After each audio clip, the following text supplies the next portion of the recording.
Pernahkah kamu berpikir untuk apa iklan diciptakan? Sebagian besar orang akan menjawab bahwa iklan dibuat untuk mendongkrak penjualan, meningkatkan citra brand, memperkenalkan produk, memperluas ekspansi pasar, atau jawaban-jawaban klasik lainnya. Tapi bagi Kumbang Kidal, iklan modern seperti yang sering kamu lihat di TV-TV itu dibuat dengan tujuan memanipulasi pikiran manusia. Terdengar kejam? Tidak juga, kita saja yang terlalu anti terhadap kata manipulasi. Iklan sebenarnya sudah ada sejak zaman Mesir dan Yunani kuno. Nanti kita akan bahas di video-video selanjutnya. Kembali lagi ke topik. Mengapa iklan itu memanipulasi?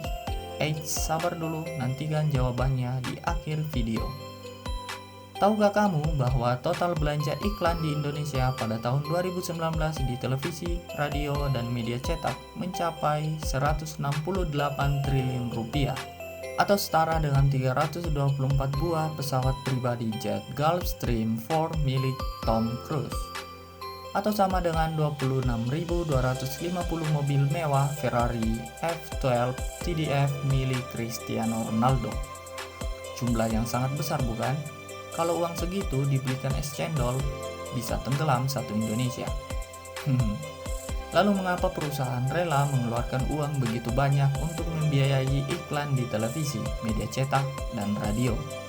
Betul, jawabannya adalah agar kita membeli, dan terus membeli produk atau layanan tertentu. Perusahaan ingin membuat konsumen membeli produknya sebanyak mungkin. Tapi, apakah konsumen benar-benar butuh pada apa yang ia beli dari perusahaan tersebut?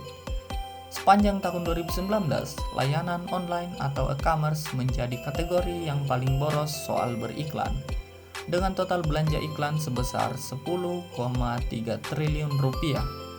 Di urutan kedua, ada kategori perawatan rambut dengan total belanja iklan mencapai 9,2 triliun rupiah.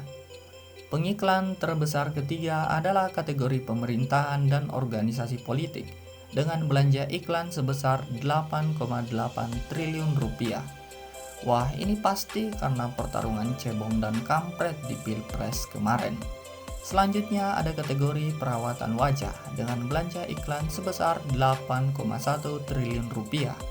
Dan ini dia kategori rokok kretek mencapai posisi kelima dengan belanja iklan sebesar 7,2 triliun rupiah.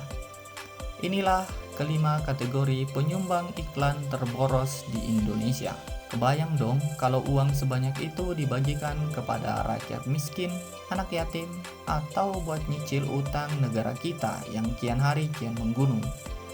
Tapi itu tidak mungkin, karena itu tidak menguntungkan bagi perusahaan. Lalu apa maksud Kumbang Kidal mengatakan bahwa iklan dibuat untuk memanipulasi pikiran manusia? Dan apakah beriklan itu buruk? Jawabannya, saya tidak tahu. Oke, jadi ini hanyalah pendapat. Bisa jadi benar, juga bisa keliru. Silakan tambahkan pendapatmu di kolom komentar. Pernahkah kamu terobsesi mengkonsumsi susu formula waktu kecil dengan harapan menjadi anak cerdas Indonesia seperti iklan di TV-TV? Atau pernahkah kamu membeli sabun pencuci wajah pria dengan ekspektasi wajahmu akan menjadi sedikit lebih cerah daripada masa depanmu yang suram? Iklan selalu menampilkan keunggulan dari apa yang mereka tawarkan, tetapi tidak pernah menampilkan kekurangan produk tersebut, bahkan cenderung melebih-lebihkan mengenai apa yang mereka jual. Ya emang gitu kali bang, kalau beriklan gimana sih? Oke, gini maksudnya.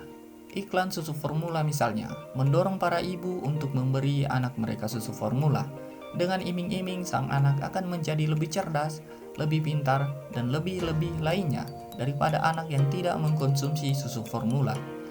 Kita semua tahu bahwa sebagian besar produk persusuan di dunia yang fana ini berasal dari susu sapi, termasuk juga susu formula. Jadi kandungan susu yang diberikan pada anak manusia sama dengan kandungan susu yang dikonsumsi oleh anak sapi.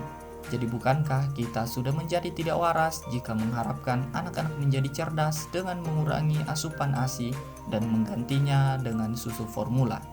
Hampir seluruh iklan sampo di TV yang pernah saya nonton semuanya menampilkan rambut lurus, berkilau, dan halus. Iklan-iklan tersebut selalu memberikan ekspektasi dan framing bahwa rambut yang ideal adalah rambut yang lurus, berkilau, dan tahan rontok meski dijambak-jambak. Tapi bagaimana dengan orang-orang yang notabene-nya memiliki gen rambut ikal atau bahkan keriting? Apakah mereka harus bolak-balik ke salon kecantikan untuk rebonding atau smoothing agar rambut mereka menjadi seideal seperti iklan-iklan di TV?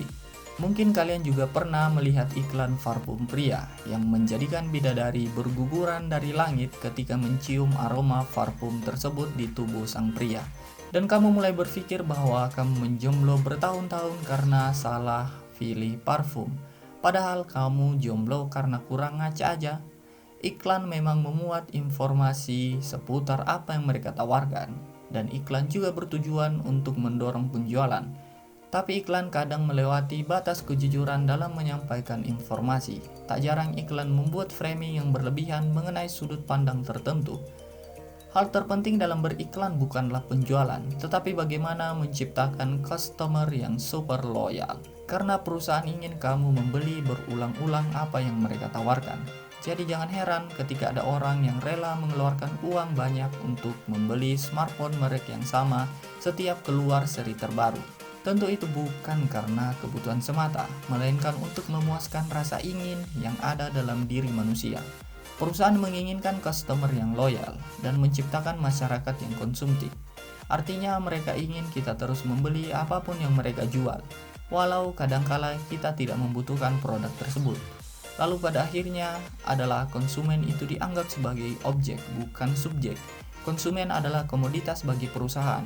Melalui iklan, mereka menawarkan surga yang semu, menciptakan perspektif yang ekstrim untuk menunjang kelangsungan hidup perusahaan tersebut. Tapi bukan berarti iklan itu buruk.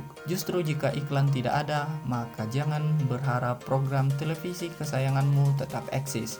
Jika iklan tidak ada, itu berarti industri pertelevisian juga ikut mati. Dan artinya sinetron azab kubur kecintaan kalian semua juga tidak akan pernah ada. Lalu media cetak seperti koran dan majalah menjadi sangat mahal. Dan tentunya para penyiar radio tak akan mau berlama-lama ngebacot untuk menghibur kesendirianmu. Jadi iklan itu baik untuk perkembangan bisnis, tetapi tidak sehat untuk asupan otak konsumen. Salam kumbang kidal, kiri jalan terus.